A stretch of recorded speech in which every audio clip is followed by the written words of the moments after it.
आइए सुनकर अंग्रेजी सीखें कि अगली कड़ी की ओर हम बढ़ रहे हैं। हम मॉडल हेल्पिंग वर्ब और प्राइमरी हेल्पिंग वर्ब दोनों को एक साथ मिला करके किस प्रकार से हम प्रयोग करने जा रहे हैं इसको सुनिएगा। जैसे कि हम बोलते हैं कि कोई भी काम जब कोई नहीं करता तो हम बोलते हैं आपको ऐसा करना चाहिए था। तो देखिए, हम आपको पढ़ना चाहिए था, तुमको लिखना चाहिए था, तुम्हें वहाँ जाना चाहिए था, तुम्हें यहाँ आना चाहिए था, लेकिन तुम वहाँ नहीं गए। तो इस प्रकार से जब कोई काम नहीं करते तो हम किस प्रकार से बोलते हैं उसको आइए सुनकर सीखने का प्रयास करें। तो सबसे पहले इसमें वाक्य रचना रहता है। सबसे पहले सब्जेक्ट अर्थात कर्ता, सब्जेक्ट प्लस हेल्पिंग वर्ब हमें आ जाएगा ये शुड और हैव प्लस क्रिया का तीसरा रूप अर्थात थर्ड फॉर्मा, उसके बाद में ऑब्जेक्ट अदर वाक्य। ये इस प्रकार से सबसे पहले subject plus should have plus verb का तीसरा रूप plus object plus other word. तो इस प्रकार से अब हम वाक्य का प्रयोग कर सकते हैं। आइए, तुम्हें जाना चाहिए था, You should have gone. तुम्हें जाना चाहिए था, You should have gone. तुम्हें यहाँ आना चाहिए था, You should came here. तुम्हें यहाँ आना है चाहिए था, You should come here. तुम्हें यहाँ आना चाहिए था, You should come here. तुम्हें यहाँ आना चाहिए था, You should come here. तुमको पढ़ना चाहिए था, You should have read. तुम्हें पढ़ना चाहिए था, You should have read. तुम्हें पढ़ना चाहिए था। You should have read. Arushi को लिखनी चाहिए थी, Arushi should have written. Arushi को लिखनी चाहिए थी। Arushi should have written. तुम्हारी मम्मी को आनी चाहिए थी, Your mother should have come.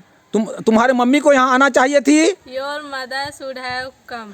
हाँ, हमें पढ़ना चाहिए था, We should have read. हमें पढ़ना चाहिए था, We should have read. हमें अंग्रेजी बोलना चाहिए था, We should have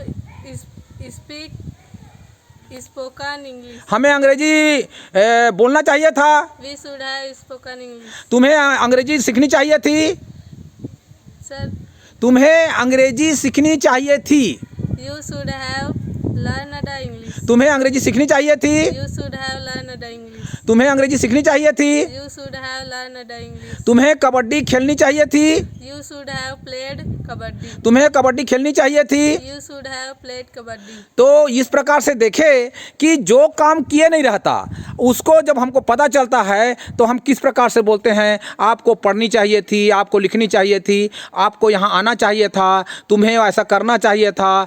तुमको किसी भी व्यक्ति को हम जब वो काम को नहीं करता तो हम इस प्रकार के वाक्य का प्रयोग करते हैं। तो इसी प्रकार से आप भी जो सबसे पहले सब्जेक्ट रख करके हेल्पिंग वर्ब के रूप में शुड और हैव रख करके क्रिया का तीसरा रूप करके आप वाक्य बना सकते हैं। एक बार मैं फिर पूछना चाहूँगा, तुमको पढ़ना चाहिए था, You should have read. तुम्हें पढ़ना चाहिए था, You should have read. तुम्हें यहाँ आना चाहिए था, You should have come here. तुम्हें यहाँ आना चाहिए था, You should have come here. तुम्हें स्कूल जाना चाहिए था, You should have gone to school. तुम्हें स्कूल जाना चाहिए था, You should have gone to school. तुम्हें स्कूल जाना चाहिए था, You should have gone to school. तुम्हें आरुषि से बात करनी चाहिए थी, You should have told Arushi. तुम्हें आरुषि से बात करनी चाहिए थी, तुम्हें आरुषि से बात करनी चाहिए थी, You should have talked Arushi. तुम्हें आरुषि से बात करनी चाहिए थी, You should have talked Arushi. तुम्हें आरुषि को यहाँ बुलाना चाहिए था, You should have called Arushi. तुम्हें आरुषि को यहाँ बुलाना चाहिए था। You should have called Arushi. तो देखा, इस प्रकार से जब कोई काम नहीं किया जाता तो हम बोलते हैं कि आपको ऐसा करना चाहिए था। तो इस प्रकार से यदि यह वीडियो आप लोगों को पसंद आया हो तो हमारे चैनल को सब्सक्राइब कीजिएगा और इसी प्रकार से सुनकर अंग्रेजी सीखने के लिए हमारे चैनल को लाइक कीजिएगा, सब्सक्राइब कीजिएगा। अपना ध्यान रखिए। Take care. Thank you.